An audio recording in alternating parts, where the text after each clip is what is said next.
What's up, real ones? Welcome back to the Relationship Podcast, where we're bringing the real back to relationships. Yes, sir. I'm Asha Steele. I'm Devin Steele. And we're so excited that you guys are tuning in today. Yeah, first I just want to let y'all know that I got my ring on.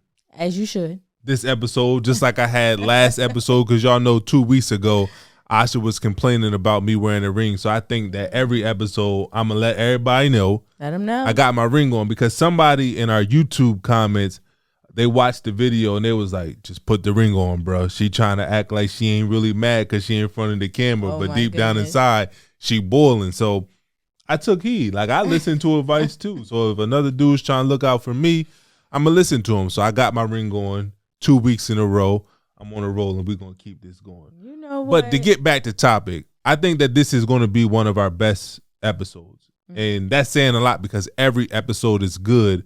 But I just think that this topic is so necessary and a lot of people are going to get something from this. Yes. So you guys know that we like to keep it real with y'all. We like to have real conversations. And this is a very informative conversation, right? You know, with today's society, with inflation, with credit card debt being so high, I think it's like 900 and a couple 900 billion. I know it's north of 900 billion. It's ridiculous. Crazy. Okay. So we thought that it would be a great idea to speak with a financial specialist. Yeah, because I know for me, I know before when we used to go grocery shopping, our bills was about $250 when we was going grocery shopping a week. Yes. But it's skyrocketed. It's been crazy because we get the same things from the grocery store and it's about $350 now. You know what? Speaking on that, because I was quite shocked this past grocery shopping trip, okay? Tell me about it. I went in, like you said, we get the same thing. We try to, meal prep and stick to, the same meals for lunch for the kids and everything like that. Yeah. And that bill came up to almost $400. Find somebody else to do it. Take it back. Okay. Take it back. Our kids don't need to eat. I was just watching some videos about the benefits of fasting and only eating one time a day. So we can just put them on eating one time a day. Something out because that was ridiculous. $400. Ridiculous. What was it? Like more like household items or we're talking groceries? It was both. It was just both. Usually like around the beginning of the month, we try to create a budget, but we try to have where we buy our household items the beginning of the month to try to last through the entire month and then buy the groceries that we use throughout the week every Sunday, right? So, this was like the beginning month, somewhat because we were away last week, right? So this is our first official week of groceries. Yeah. And when I brought those groceries and they rung them up, this kind of like my keeping it real moment because I'm going in, y'all. I was about to say, go ahead. Let it. Hey, before you go in, let them know this is not Whole Foods groceries. This is HEB. All right. Yes. So go ahead, go off. Yes. Because I'm just as mad now. So, but no, I'm like sitting up there and I'm watching it, them scanning it, and it's just adding up. And I'm like, well, what did I put on this conveyor belt where that was wasn't it? Where on were there the before? Did you grab the coupons? Oh my! It was coupons. It was like 2 coupons. That was like 75 cents. Okay, it wasn't really doing anything. But I'm like, what is going on? Like, it's ridiculous. So I think this episode is so important, so crucial. I think it's going to be so informative because we need it. We need something. Look, that just made me think about something. All right, I'm gonna need you to do it like in marriage. In love, like you got to make sacrifices, right? So I'm gonna need you to make a sacrifice for our family because. Oh my goodness! Why you say, "Oh my goodness"? What sacrifice? Listen, these prices are crazy. So I'm gonna need you to breastfeed Amaya until she at least like 6 years old, teeth and all. I'm gonna need you to suck it up. If she start biting down on the nipple, I don't know what you're gonna have to go through, but we're gonna have to save those costs because we paying for that just for what? 4 of us? Yes. Imagine adding another mouth. Listen, we got can't do it. So are we in agreement right now? 6 years old. I don't know about that now. I can't have a whole out here acting like Coco. But let's get into it. So listen, we know that a lot of people are getting hit in their pockets right now with their finances, and like we mentioned on previous episodes, like it's one of the causes of divorce.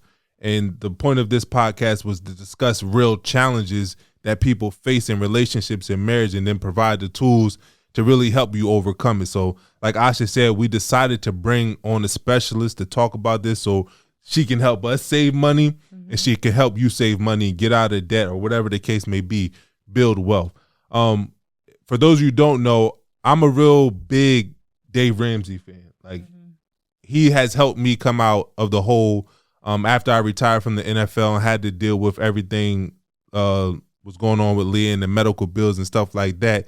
He actually taught me about money. And it's kind of crazy because coming out of college, I had a financial advisor, right? And I didn't really learn too much about money. They just basically handled everything for me. And I really had to sit myself down and learn about money, because only when you learn about money can you actually make money. Only when you learn about money can you keep money. And only when you're able to manage what you have will you be blessed with more. So I had to find ways to learn about money so that we can start building wealth for our family. So I watched Dave Ramsey a lot. And recently there has been a new personality, a Ramsey personality that has came on, who I think she has been a game changer. She drops gems like crazy, teaching people how to pay off debt. And what I loved about her story is that she actually had to pay off debt herself. But this wasn't just like your typical debt. Like, her and her husband was $500,000 in debt. Yeah. And instead of just giving up on that idea of financial freedom, they came up with a plan and they were able to pay off $500,000 of debt in 7.5 years. And then Dave Ramsey brought her on as a personality, like I said, and she's been killing the game ever since she's been on there. Yes. So today we have her on the podcast to teach you how to get out of debt, how to stay from going into debt, and how to protect your marriage from one of the biggest challenges that lead to divorce. So without further ado, Jade, welcome to the Real Relationship Podcast. Wow, thank you so much for having me, Devin and Asha. This is great. Yeah, definitely. So $500,000 in debt, you and your husband were able to pay it off in 7.5 years. First, tell us how you got into that debt and then how you were able to get out of it. You know, the debt, I got to tell you, a lot of folks, when they hear that we paid off that much debt, they go, oh, wow, you paid your house off. And I'm like, no, this was consumer debt. I call this like the down and dirty debt. Okay. This was right. $280,000 of student loans. We had 20,000 of credit cards. We had a Hummer. We had a Jeep. I mean, we were doing the most. We didn't know. We just had no idea how to handle money. And so the way it panned out was we got married a week after graduation. And soon after that, we decided we wanted to move states from Tennessee down to Florida. And it was something about that move that things started to come to light. It was around about the time that our student loans started becoming due. And it was like, okay, we've got a problem here. And, you know, up until that point, we had some conversations about money. But, you know, that first year of marriage, you're just enjoying each other. You're having a good time. You're not, who wants to talk about money, right? You know, and you think that ignorance is bliss. But it turns out ignorance is broke. And for us, that was a big deal, you know? And so the student loans came due and I started asking my husband, his name is Sam. I started asking Sam questions like, man, just how many student loans do you have? Because I had 34,000. I didn't realize, I knew he had a lot, but I didn't realize exactly how much. And so, you know, it just started coming to light and it was like, man, we need to do something. We need to get on a plan.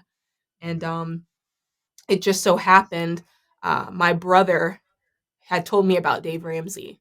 And I remembered hearing him, you know, whenever I was in the car with my brother, he'd have Dave Ramsey on the radio.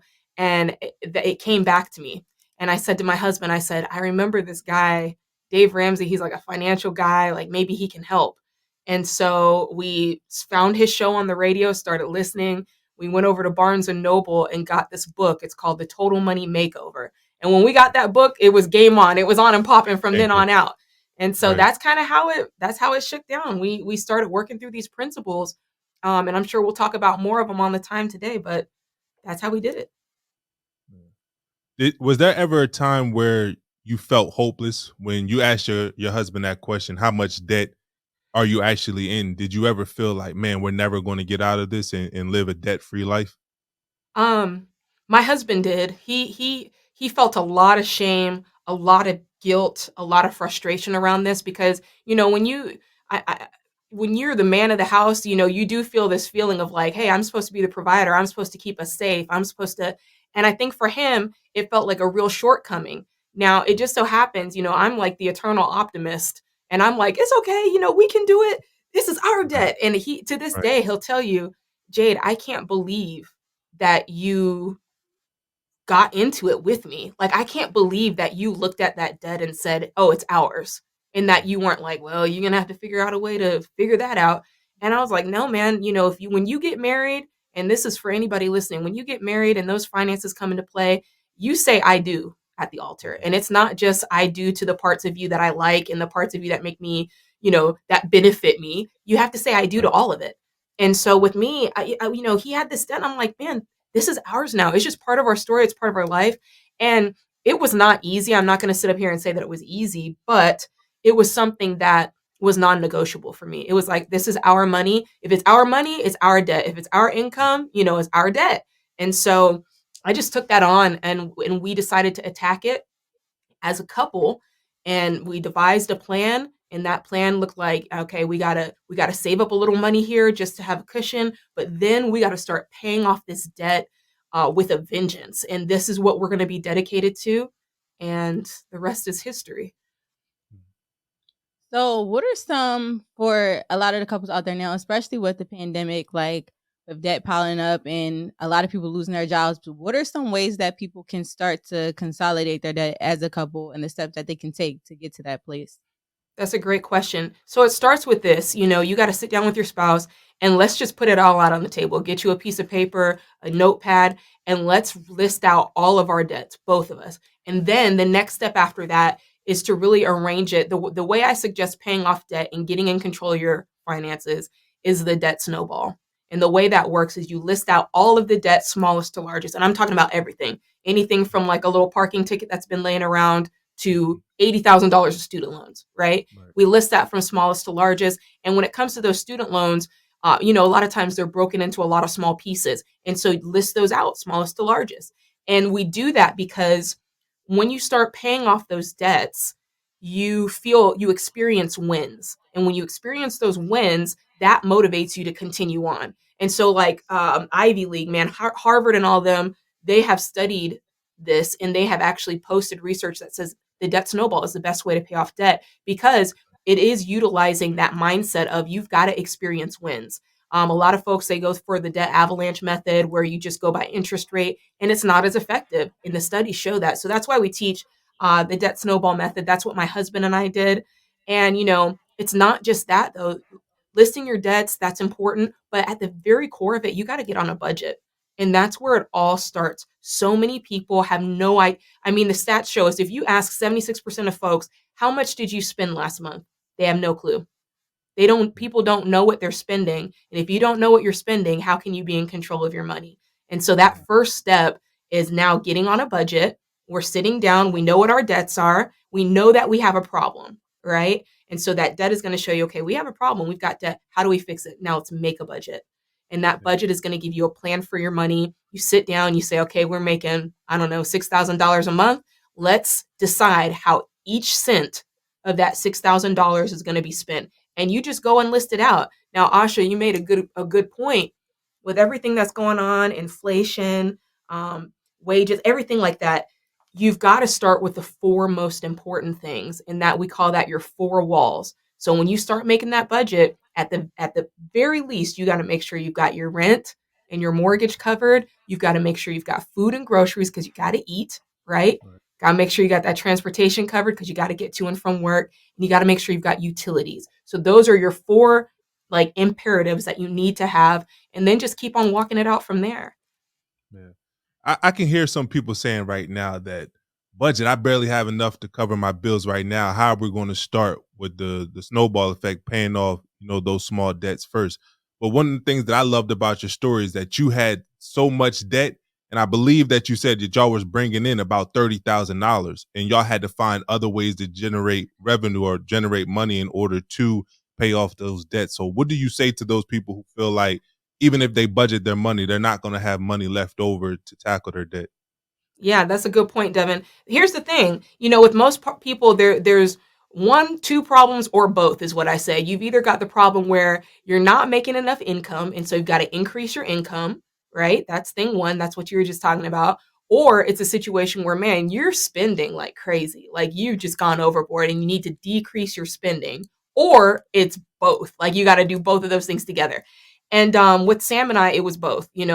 We had this mountain of debt, 30,000 coming in. It's not enough. So for us, I'll be honest with you. The first time we did a budget, I wanted to cry. I was like, we have no money when we have so much debt. And then it was like, okay, how do we get after it? And for us, we were musicians starting off. And for anybody who's in the arts, man, it takes time to get off the ground and figure out what that's going to look like for you, because everybody can't be Beyonce. You know what I'm saying? So you have to figure out what that's going to be. And it took us a long time. And so we had a lot of side hustles, a lot of filler jobs. I mean, I'm a good baker and I would sell cupcakes. My husband's into dogs, so he learned how to train dogs. And I would just take any jobs that I could get. We taught lessons, of course, vocal lessons, piano lessons, guitar lessons, everything. And so for a lot of people, they don't want, I hate to say it, but you might have to get side hustles. You might have to find ways to increase your income for the short term, or you might have to find ways to increase your income for the long term, talking about your actual career path and what that looks like. And for Sam and I, it was both. It was side hustling until we figured out what we wanted to do. We knew that we wanted to start a business. And then once we started the business, it was like, all right, now let's grow this thing, because we need a big shovel. And for some people, that's what it looks like. And it's totally possible to do all of that. But in the meantime, like I said, you're decreasing your expenses as well. At that time, I wasn't getting my nails done. I wasn't getting my hair done. I was learning how to do that stuff myself. We weren't going out to dinner like that because we couldn't afford it. And I always say, if you want something different in your life, you're going to have to do something different in your life. And that's what it comes to when it comes to this money stuff. If you've been used to being able to go out and brunch on Sundays, and you've been used to, being able to live a certain lifestyle, you do have to be okay with the fact that, look, that's going to change when it's time to get out of debt, and when it's time to really make a change in your finances. But that sacrifice is worth it long term. You said so many things that I'm just so curious about. First one, when you talked about how you said that if it's our money, it's our debt as well, that we're going to attack this together. A lot of times, especially on social media, you don't hear that come from a lot of women. Is that No. something that you were taught growing up? Were you taught about money growing up, or when you picked up that money makeover book, was that your first time learning about money and then deciding to? So it's a two-part question. Where did you learn that value of teamwork together within a marriage, and when did you start learning about money? Yeah, that's a great question. I did learn about money growing up, but not in the way that you might think. More is caught than taught. And so I saw the way my parents interacted with money, and if I'm honest, it wasn't good. So I learned basically what I didn't want to do in a lot of circumstances. My parents, they're great people. I love them. But when it came to money, they were not on the same page. And so I knew that I wanted that to be different going into my situation. And I knew that I wanted us to both feel like equals, to like where we both had a say in what was going on, to where we both knew what was going on.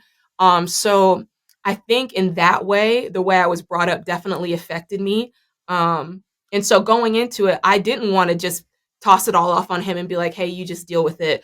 I wanted to be involved. I wanted to feel like I could make an impact and that we could work together. And so I'd say that that's where a lot of that came from.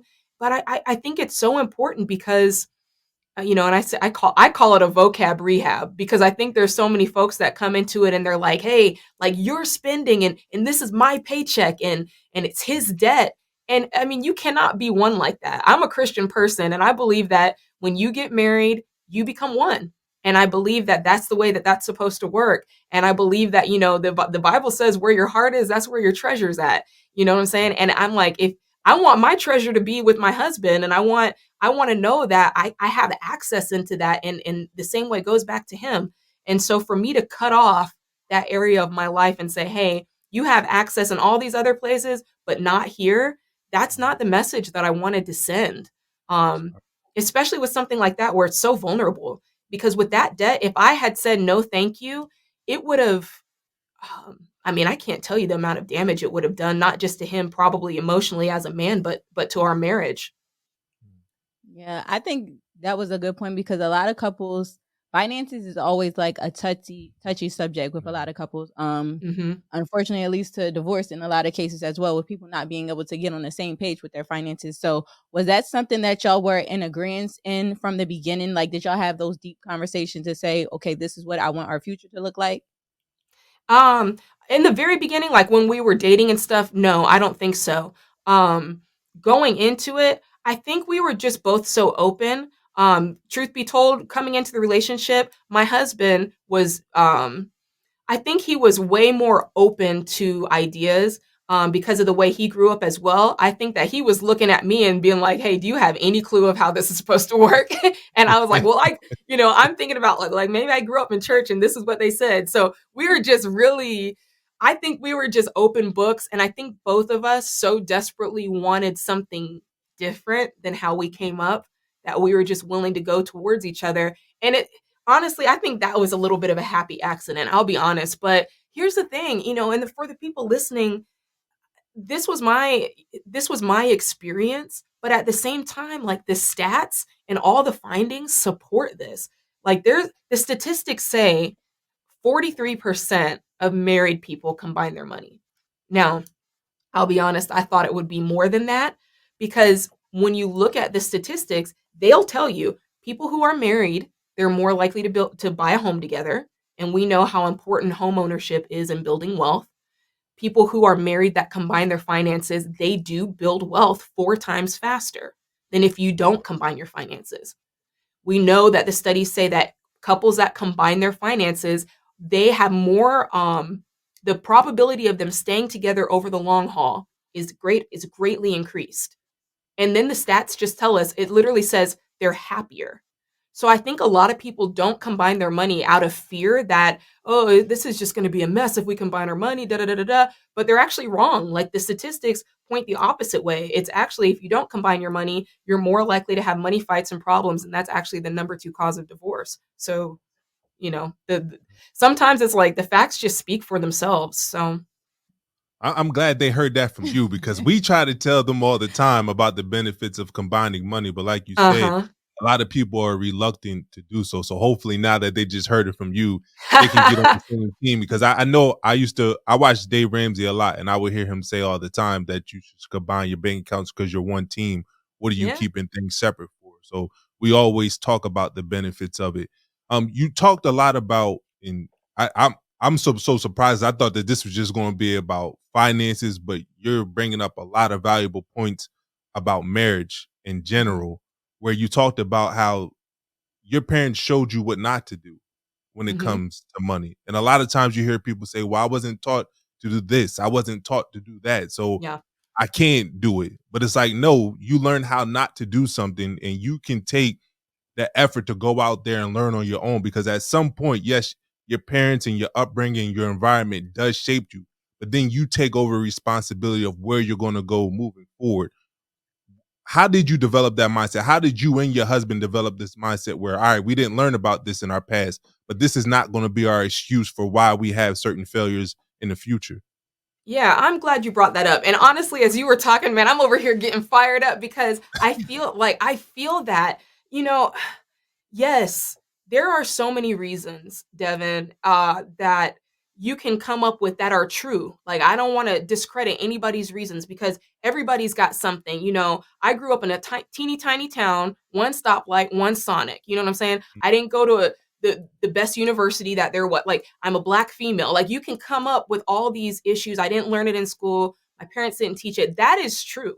Not discrediting that. However, we as adults have this responsibility that we've got to take whatever those reasons are that it's difficult or whatever those reasons are that it's going to be a struggle for us, and we have to make sure that those reasons don't become excuses. And I say it all the time, you let a good reason stick around long enough, it becomes a bad excuse, and we can't do that. You look at your life and you go, I don't like that. It does. At some point you have to go, I don't care what the other stuff is, I have to change it.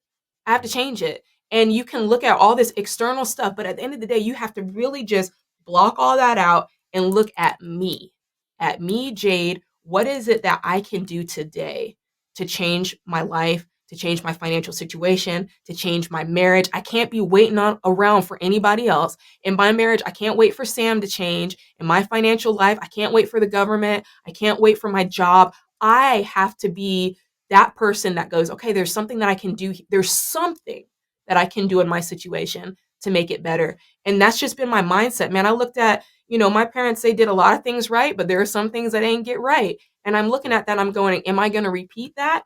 Or am I going to find a recipe that's better and make a better biscuit? You know what I'm saying? And that's what it comes down to at the end of the day. And I looked at our situation. I was like, okay, I can either get weird about this and I can start trying to lord over the finances and control it. I'm used to that. I can look at this and I can, or I can work with him and we can work together and get on the same page and decide that this is the life that we want. And at the end of the day, that's really what it comes down to is making choices to change, making a little bit of progress. You're not going to be perfect, but we're always making progress instead of excuses. Yeah. I think what you're talking about, like you're learning from your family and everything like that, with y'all building y'all family, how important is it for y'all to show your children about finances and things that they can do so that they don't repeat any mistakes that maybe your parents didn't get to teach you? Yeah, it's really important. When Sam and I were getting out of debt, and I'm not saying anybody else has to do this, this was just a personal choice. I wasn't ready to have kids until this debt was gone. It was so much. So we waited. And when we had kids, I was like, man, these kids, they don't even know what debt is. Like, they don't even know this struggle, right? And on the one side, man, what a blessing. But on the other side, now I got, I can't be raising spoiled kids over here. So I got to teach them. We're teaching them all the time. My son's name is Prince. And I opened up the refrigerator. He was like, and kids, they can be wasteful. They get something, they take a bite out of it, they decide they don't want it and throw it to the side. And one day I said to Prince, I said, hey, how do you think that food gets in the refrigerator? And he was like, we go to the store and get it. And I'm like, we go to the store and buy it. I said, which means we have to give them money. How do you think we get money? And I'm like walking him through this whole process.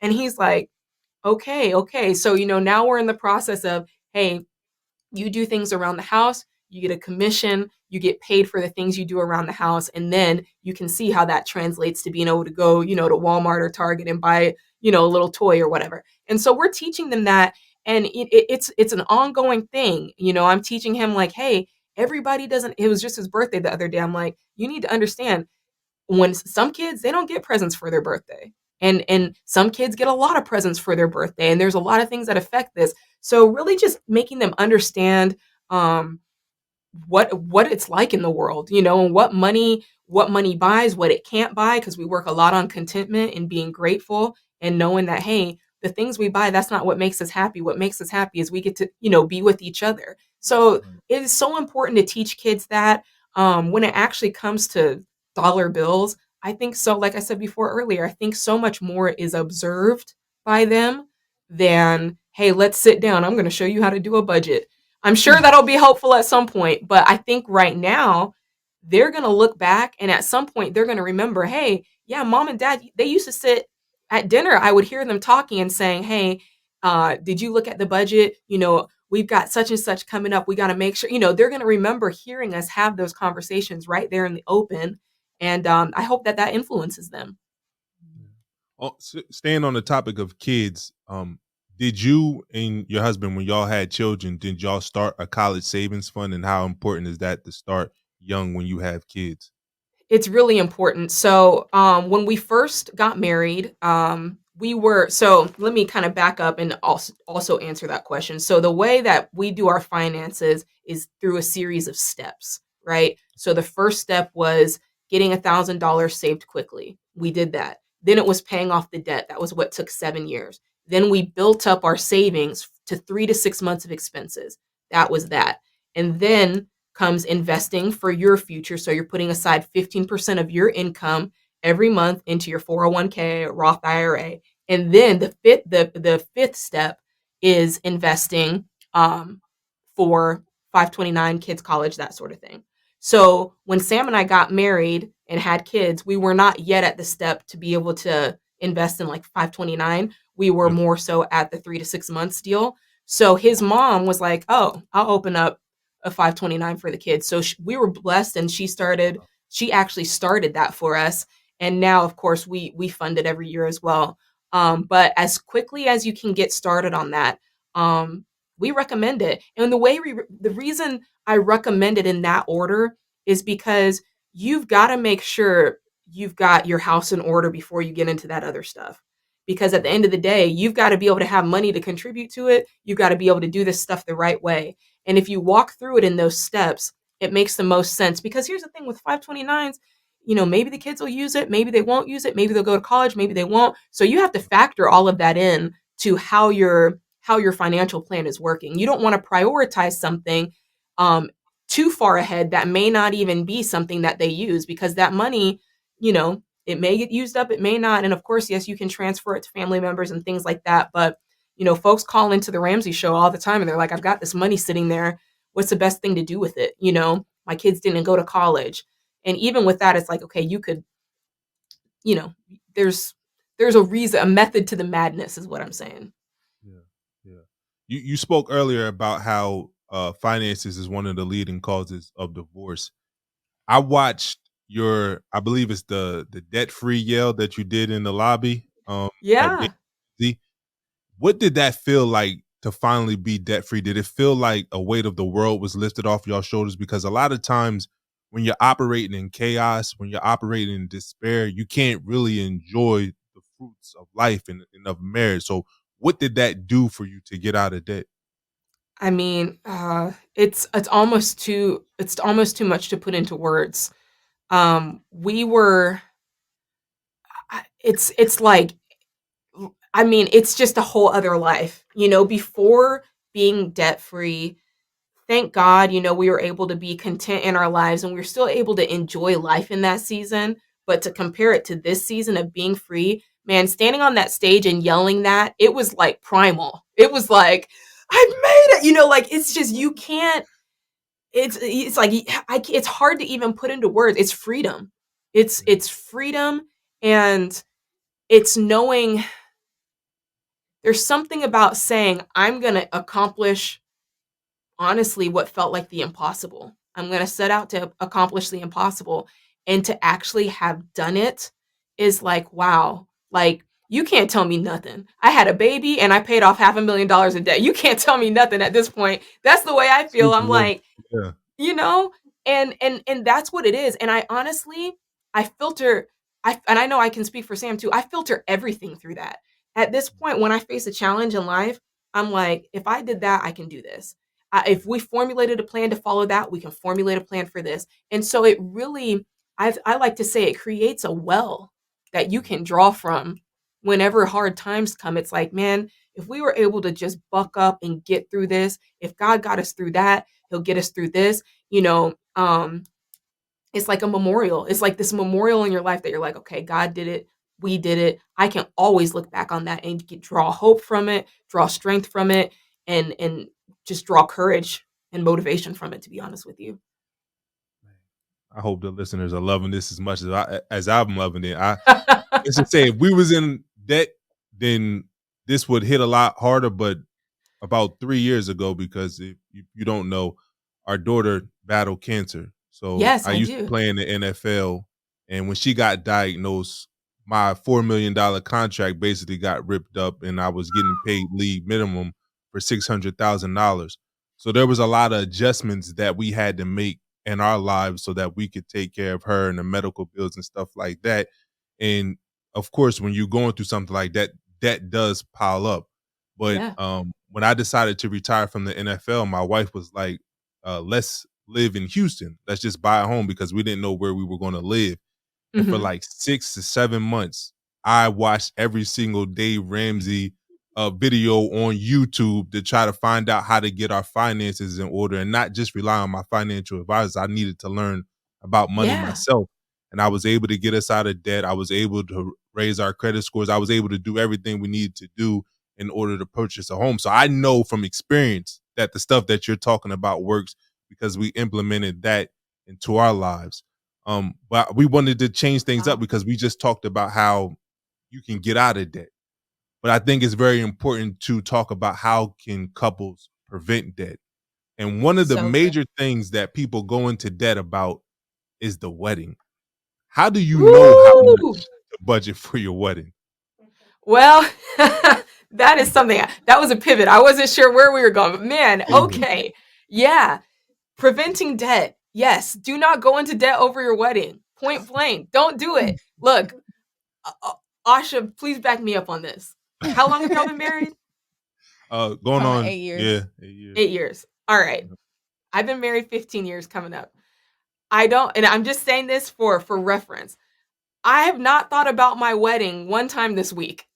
I don't think I thought about it last week either. Right. And I'm pretty sure, you know what I'm saying? Do you see where I'm going with this? I know exactly where you're going. The wedding is a great day. It's a great party, but it fades into the background of your life. And in the best ways. Not, I don't say that in a negative way, but I'm just saying you don't wake up every morning going, "Oh, my wedding was the best day of my life, and I'm so glad that I spent $80,000." You don't do that. It goes away, and you live your life. So I think in the moment when you're excited because you should be, and you're getting married and all that's going on, you can really get caught up. Don't get caught up, because what's more important is starting out your relationship with no debt. You're gonna invite folks to the wedding, and they're gonna give you money, so you're gonna start out with a little bit of cash in your pocket. That's more important than having this giant party that you think people are gonna be talking about for the next 2 decades. They're not. They're gonna get in their car and they're gonna be like, "What'd you think?" "Well, it was all right. The chicken was dry." They're gonna. That's what they're gonna do. But in your life, it's gonna live on like this, like epic thing. Don't go into debt, man. My husband and I, we cash flowed our wedding. And if I do say we had a nice little wedding, it was 60 folks. We got married on a yacht. Don't ask me how we cash flowed this thing. We cash flowed it. My dress, it wasn't, I think I paid like $300 for my dress. I wasn't spending thousands of dollars. Nobody knew, and here's the other thing. Everybody at some point, I don't care who you are, everybody at some point is going to look back on their wedding photo and it's going to look old and dated. And you're going to go, "Why did I wear that dress? I can't believe we chose that color." Da, da, da, da, da. Everybody does it. So just understand that it's fleeting. If you're getting engaged, like culture right now is like the bigger the rock, all this stuff, man, like the size of the rock doesn't denote the size of the love. None of that correlates to how marriages do over the long term. None of it. There's no correlation that says if you spend more on the engagement ring, and more on the wedding, that your marriage is going to be stronger and last longer. Nothing says that. And so don't get caught up on that stuff. And here's the thing. You can always continue the celebration if you want. A lot of folks nowadays are like, "Hey, we're going to go get married and keep it really small, just a few folks. And then later on, we're going to have a party." Like, there's so many ways you can do this to pay for it. When it comes to engagement rings, a month's salary ought to do it, especially if it depends. Everybody's got different means, but if you're just average folks out here, a month's salary can do it, man. Get that ring and you'll have plenty of times to upgrade it as life goes on. Don't get caught up is all I would say. That you brought up such a good point, is that it doesn't materialize into the longevity of your relationship. And in fact, if you go into debt for the wedding or for the engagement ring, and if finances is one of the leading causes of divorce, then you might be setting yourself up for divorce based off the wedding or the engagement ring. Facts. Yeah, you're setting a trap for yourself. And that's such a good point. That's exactly right. Okay. Well, for couples in the household now that they're trying to get on a budget or get on a schedule, what does that look like? Because I'm not gonna lie, I've struggled for quite a while with creating a budget and sticking to it. So how do you really create and narrow down a budget and really stick to it? That's a good question. Look, you're not the only one. We've all struggled with that. I suggest finding a great budgeting tool first and foremost. My favorite budgeting tool is this app. It's called Every Dollar. And it's mobile or it's on your desktop, and you log in. I love it because it's like your husband can see it on his device, you can see it on your device. It's looking at real-time stuff. So first, finding a budgeting app that works for you, I think, is a good thing. And the way I suggest it is you do it a lot of people think, "Oh, I did my budget one time and that's it." And that's false. your money is constantly changing, right? Every month is different. December, you spend more because it's Christmas. November, you spend differently because it's Thanksgiving and meals. October, it's different because, there's Halloween parties and trick or treat candy. Every month is different. And so you've got to make a different budget for every month.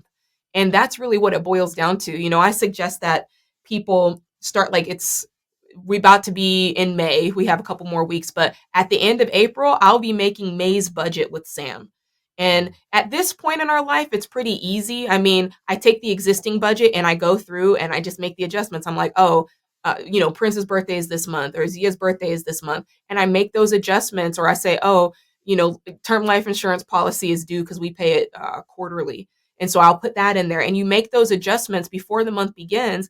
And then, and then whatever extra margin that you have, which is money left over, you don't just leave it there. And I think that's where folks who do budget, I think that's where they make a big mistake, is they go, okay, I've, accounted for all the expenses, and now we've got, I don't know, $500 left or $1,500 left, and it just stays there in a big pile.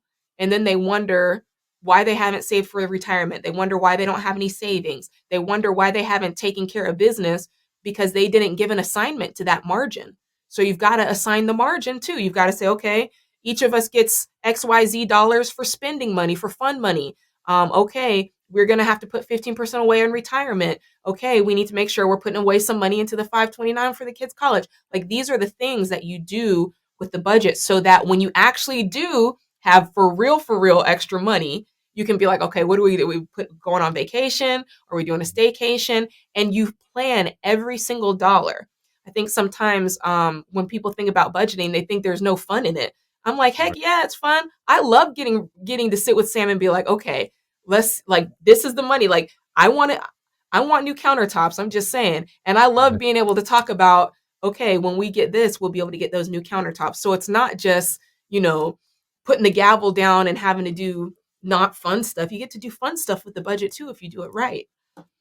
Yeah. One of the things that y'all talk about on the Ramsey Show, which I think is really important when it comes to budgeting, if somebody's like real impulsive or they're not staying on top of their budget, y'all talk about taking envelopes of your bills or the different areas in which you're budgeting and putting money in those, so that you're actually seeing the cash go away from the envelope instead of just swiping your plastic and not paying attention to what's actually going on in your account. Can you touch on that a little bit? Yeah, I do want to touch on that. And I actually want to hit on that from two angles, because there's a psychology side and then just like a practical side. Yeah, when folks say, Jade, man, I know what I'm supposed to do. I know I'm supposed to stick to the budget, but I'm having trouble with it. It's just not working for me, whatever. Yeah, we know that practically cash envelopes help, even for me. Because for me, the hardest budget probably from now till the end of time is that food budget. It's so easy to go over at the grocery store. It's easy to go over. If you have a little restaurant category set aside, it's so easy to go over that. And yeah, I do think for practical purposes, pulling that money out, I wouldn't do this for every category, but for some of them, like those food ones, pulling that money out, putting it in an envelope, it makes all the difference in the world. Because with plastic, the worst is credit cards, right? We know that when you spend on your credit card, there's been some studies that have shown people are willing to pay 200% more. If it's like, there was a study done where it was like, hey, there's these concert tickets. If you have this money in cash, if you have to pay for the concert tickets in cash, how much are you willing to pay for them? Well, if you pay for them on your credit card, how much are you willing to pay for it? And it doubled what folks were willing to pay when they paid with their card. We know that when people swipe their card for fast food, the average order, if you were to pay for fast food with cash, you would spend like $4.50. But if you pay with your credit card, it's $7. We know this. So, buy now, pay. Let me just hit on buy now, pay later, because it's a big one. Buy now, pay later. We know the way that it's set up, and y'all please hear me, because folks go in on buy now, pay later, and they think it's a better option. You need to understand the way it works. The companies are paying a premium to buy now, pay later. They're paying for the service. They get a percentage of every transaction, and they're comfortable doing that because they know the consumer will more than take care of that premium, because they will spend that much more. So they're fine with saying, hey, you can have 7-8% of the purchase, because we know the consumer is going to pay much more than that and more than cover that. So they know you spend more when you don't spend with cash and when you don't spend with your debit card. So there's that side of it. Just the practical, having cash ignites the pain centers of your brain when you have to hand over that paper. And I also know, everybody's not carrying cash like that, but it's very similar with the debit card. When you know it's actual money coming out of your bank account, it feels different than when you do buy now, pay later, when you hand over a Capital One card. It feels different. Your brain accepts it in a different way. But then there's just this other side of it, I think, it's this behavior aspect. I say all the time, when it comes to money, it's not mostly about math, because people are like, what's the math? What's the numbers? I'm like, no, bro, it's your mindset. This is what keeps you doing the behaviors. And if you're not doing the behaviors, if I know I'm supposed to budget. I know I'm supposed to avoid debt. I know I'm supposed to, I think we all know, and I'll put that in air quotes, we know what we're supposed to do, but doing it is a whole different story. And, that's the hard part. But, I say all the time, I'm like, man, you behave like you believe.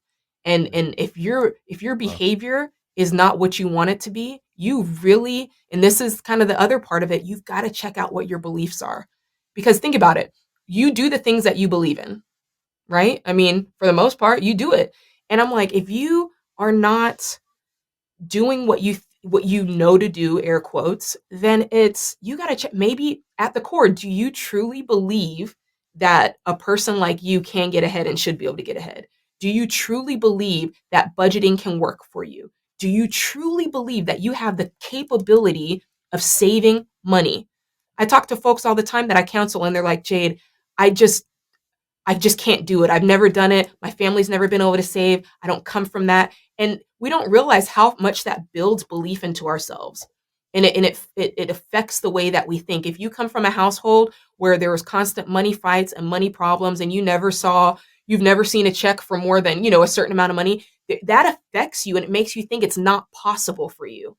But when you start to change that and go, okay, I have all the information in front of me, I have the facts, I don't believe this, you got to start changing your belief. And honestly, if you're listening to a podcast like this, you're doing the hard work of changing your mind, because you're pushing out all those crappy thoughts and replacing them with good, true thoughts, which is you can do this and you do have the ability to do this.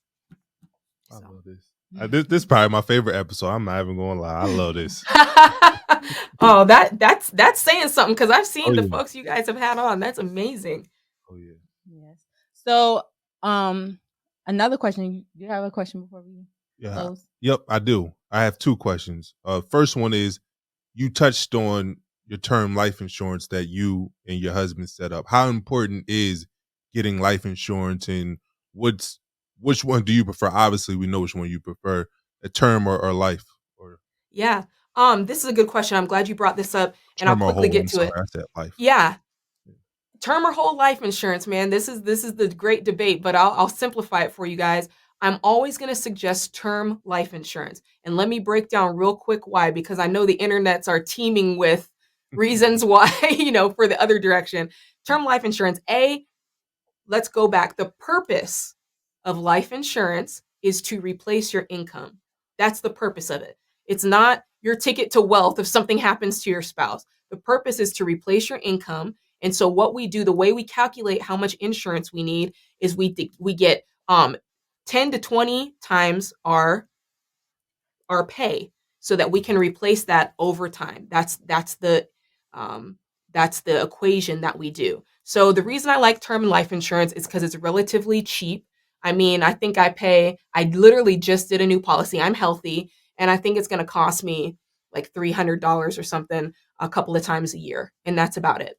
All right. Whole life insurance is something different, because whole life insurance tries to build investing and saving into the mix. And so when you pay for whole life insurance, it's a more expensive premium, and your premium is simply what you're paying monthly for the policy, right? So the premium is more expensive because they're taking some of the money, and that's your cash value, and then they're taking some of the money and they're investing it for you over the term of your insurance. And the problem with that is the rate of return on that investment is garbage, like 2%. It's terrible.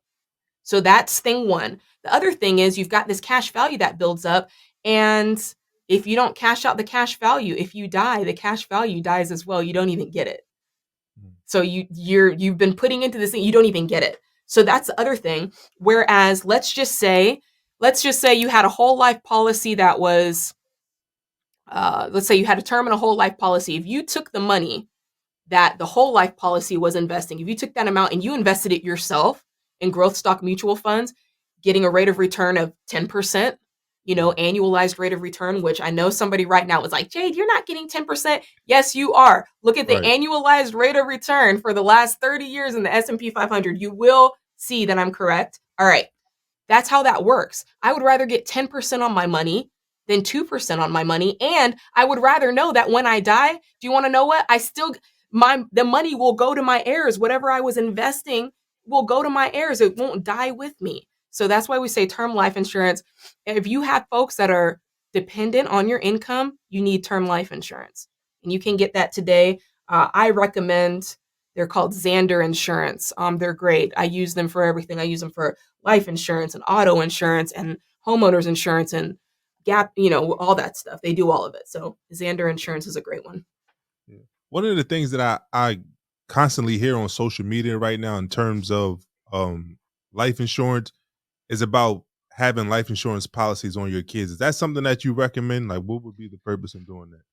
I wouldn't recommend it because, again, the purpose of life insurance is to replace your income, and your children don't create income. So if something were to happen, there's not again, insurance is not a tool to get rich from. It's to replace your income. And you've got to be careful about gimmicks like that, because this is real money. This is money that you're putting into every month. And if we do a bunch of these gimmicky life insurances, we won't have the money to do the real things that matter. And so that's why that's such a big, important thing. Gimmick insurance, and there's a lot of it. There's cancer insurance. There's accidental death insurance. There's life insurance policies for kids. These are all products, and it can be hard to sift through them and figure out which ones you actually need. Especially, they want to make money. So it's nice to have kind of an external person say, hey, you don't need that. You don't need that. Here's what you need. And what you need is term life insurance. If anyone is dependent on your income, what you need if you have children is you need a will and you need a trust to make sure that, especially if you have young children, you need that trust, because that's going to determine how they get the money if something were to happen to you. You don't just want, you don't want when they hit 18 years old, because if you have a little bit of wealth built up, if you don't have a trust, that money is just going to hit them like a rock. And you don't want that. You want to be able to disperse it and say, hey, when you hit 25, or, when you hit 18, you get this. When you hit 21, you get this. And so that's what the trust is for. The will decides where everything goes, so you don't have a big problem in probate. The trust decides how to break up that money for minors. And, if they're 18 and you want that set up a certain way. And after a while, the trust can fall away unless you have major wealth. And then you would keep the trust and also build an estate plan. So that's how that goes. You dropping them gems. I got one more question for you. One of the biggest purchases that you will make as a married couple is a house. How do you know how much house you can afford? Oh, I love this question. This is the big one of the time. Home purchase, it's so important, and you can get caught up. It's kind of like the wedding. You get caught up and it's like, ooh, I love this house. I've got to have it. And you stretch yourself too thin. And the last thing you want is to be house poor. And it happens all the time. So real quick, I'll give you a set of parameters on how to buy a home in the most cost-effective way, because you guys know I hate debt, but a home purchase, personal home, is the only time I'm like, yeah, that's fine. Most folks can't pay cash for a house. I can't even pay for cash for a house yet. So the way we do this is we want to find a mortgage where the payment is no more than 25% of your income. Okay. And that's how it works. If you make $4,000 a month, that, $900, that's where we're sitting. We can't do nothing more than that. Cause that, if you're getting more than that, you're going to be house poor. Is this take home or before taxes? This is take home pay. So, and that's all things included, taxes included, HOA included, insurance included. Once you use a calculator to figure out, this is what, if I bought this house, this is what the mortgage would be. You don't want it to be any more than 25% of your take home pay. Now, how do we do it? We're looking for a mortgage that is, now I know this is going to be painful. We want a 15-year mortgage, guys. 15-year fixed rate, none of that variable garbage, fixed rate mortgage, conventional loan. That's what we're looking for. And we want to put down a down payment as much as we can. Ideally, in an ideal world, you're putting down 20%. Maybe you can't get 20, maybe you're at 15, maybe you're at 10, maybe you're at 8. I'm not mad at 8%. No, please, no less than 5%, because we want to make sure that we walk away from that purchase having made money. We want instant equity. So all these folks, trying to get in a loan without putting money down, no, you don't have any equity. You want instant equity. And that happens when you put down a down payment. So we want to put down as big of a down payment as possible. Please try to get to 10%. That's what we're looking for. No more than 25% of that take home pay. And that's how it works. There's a really cool mortgage calculator. If you were to Google, I work for Ramsey Solutions. So if you were to Google Ramsey Solutions, how much home can I afford? There's a really cool calculator. You can play with the numbers, plug them in, and just see what that means for you and figure out, okay, how much down, I like this house, it's $400,000. What down payment do I need for it to fit those parameters? And, a lot of folks are like, man, Jade, that's keeping it tight. And I'm like, no, I want you to enjoy your house. Right. At the end of the day, you don't want your blessing to be a burden, man. You want to be able to afford your home. You want to have the home. You don't want the home to have you, is basically what I'm saying. And you don't want to, the worst thing ever is when I have to be like, bro, you might have to sell the house. Like, that's the worst conversation ever, especially when they love the house and when they raised kids in the house, but it's eating them alive. Like, when you can't make your mortgage payments, man, you want to talk about messing with your marriage? That'll do it right there. Yeah. I already know your answer to this question, but I'm going to ask you anyway, because I'm pretty sure somebody out there is thinking this. What if they say, you know what, Jade, I will do a 15-year mortgage. Of course, I'm going to have to get a house that costs less money because the payments are going to be higher with the 15-year mortgage. And It's not going to be the type of house that I want. But I'm going to take a HELOC loan out and do some renovations to my house in order to turn this into a home that I want to actually live in. What would you say to them? I would say a lot to them. I would say, real estate's a ladder. A ladder is something that you climb. You don't start at the top, you climb your way up. And the way culture is right now is everything's a microwave. Like, I see it, I should have it, I want it. There's this big entitlement.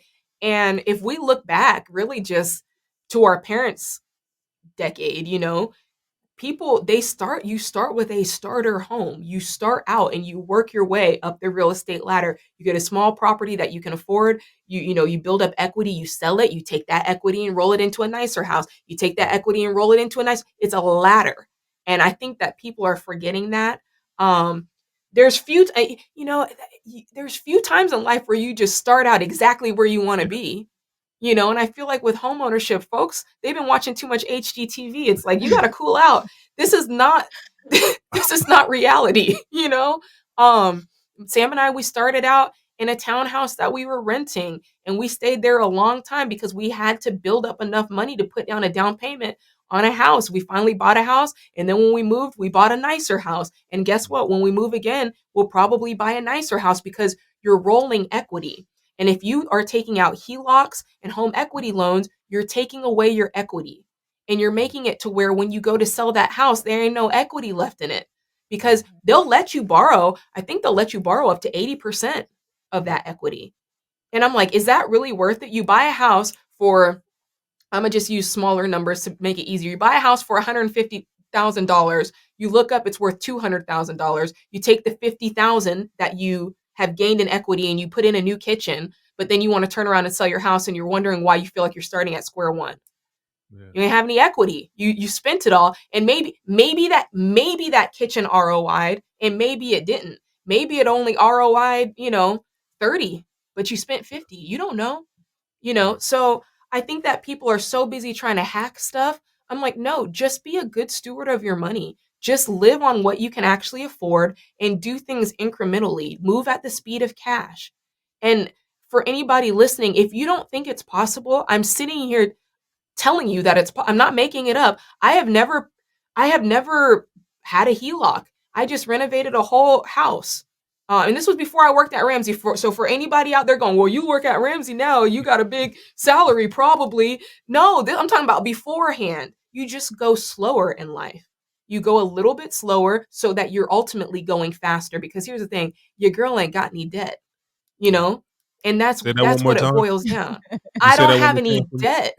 Your girl ain't got any debt. That's what I'm saying. And so that's, you can't keep up with the Joneses, man. You look at folks, I remember during 2020, it was like everybody in the neighborhood, because remember, real estate and everything was going crazy, 2020, 2021. I was I'm flying looking off. over, yeah. Everywhere I looked, somebody in my neighborhood is putting in a pool. There's work trucks. I can tell, the work guys are walking out with the whole kitchen thing and putting it. And I'm like, man, these folks are going off. But because our neighborhood went crazy. And I'm like, you want to know what's going to happen though? When I sell my house, I'm going to have like 300,000 in equity. And y'all are going to be like, dang it, I just used up all my equity, but I have a nice bathroom though. So that's kind of where I'm at with it. It's just, you got to go slower. You got to figure out what really matters to you in life, and just think about what you're buying and why. And this is what I want to leave. I don't know if that was your last question or not, but you sometimes have to ask yourself, if nobody was ever to see it, would I still buy it? If no one was ever to see the kitchen, see that bag, see that belt, see the car, would you have still bought it? And that's how you know, why are you making these decisions? Are you making it simply for you? Are you making it to make a facade for other people? And is it really what's going to bring you joy and get you to that end goal? Because here's the thing, I did not grow up with this, but I want this for my family. I did not grow up with, we leave an inheritance, and when somebody dies, you get a check in the mail. I didn't grow up with that. But the Bible says a good man leaves an inheritance to his children's children. And that's the kind of person I want to be. I want to know that when I'm off of this earth, there is a legacy that's there, and people will go, they're not going to be thinking about the pool parties that I hosted, or, Jade, whenever we came over, her countertops, man, she had marble. And don't get me wrong, I want a nice countertop. Don't get me wrong. But at the end of the day, my kids are going to be taken care of. And because they're going to be taken care of, and I taught them what to do, their kids are going to be taken care of. And this sets off a whole springboard of changing your family tree. What would my life had looked like if my parents had been left a legacy and they were able to pay cash for our college, and they had been able to help us out with our first home, and we never saw student loan debt? We never had the $460,000 of debt. What would my life have looked like? And that's what I have to ask myself. And so I'm working and doing these things so that my kids have better than what I had. And that's why I say all the time, it's a recipe for a better biscuit. My parents made biscuits one way, I make them a better way. And that's how it goes. You in here preaching, Jade. Yes. So before we go, this is the Real Relationship Podcast. So we like to ask all of our guests before we close, how do you define real love? Real love? Ooh, that's so good. I didn't feel this one coming. Real love is, man, it's a choice. I'm going to go with that. Real love is a choice. It's not a feeling. It's something that you get up and choose every day over and over again. And that's how it works. It's non-refundable. I love that. This was definitely a powerful episode. I know that I have a million questions for you, but I know that you're going to be joining in our live. So I just want to save some of those questions for that live. Is going to be on our Instagram, Real Relationships Podcast. So I'll save my questions. I know a lot of our real ones are going to have questions after they listen to this episode. Hopefully your husband can join us as well, because man, let's do that. I loved everything that you were talking about. I learned so much. And whenever we get the chance to talk to a couple who've been in this longer than us, we learn a lot. Like, one of the reasons why we wanted to start this podcast is because I don't think society talks enough about the challenges of marriage. Everything just looks picture perfect. And we wanted a way to bring the real back to relationships, where we discuss real challenges, real issues, and learn how you can work through those. So I would love to have you and your husband on with us on our live, just to, talk more about love, marriage, and definitely finances. 100%. I would love that. Thank you. Well, we hope you guys enjoy this episode and stay tuned for our live. And until next time, you guys, keep it real. Yes, sir.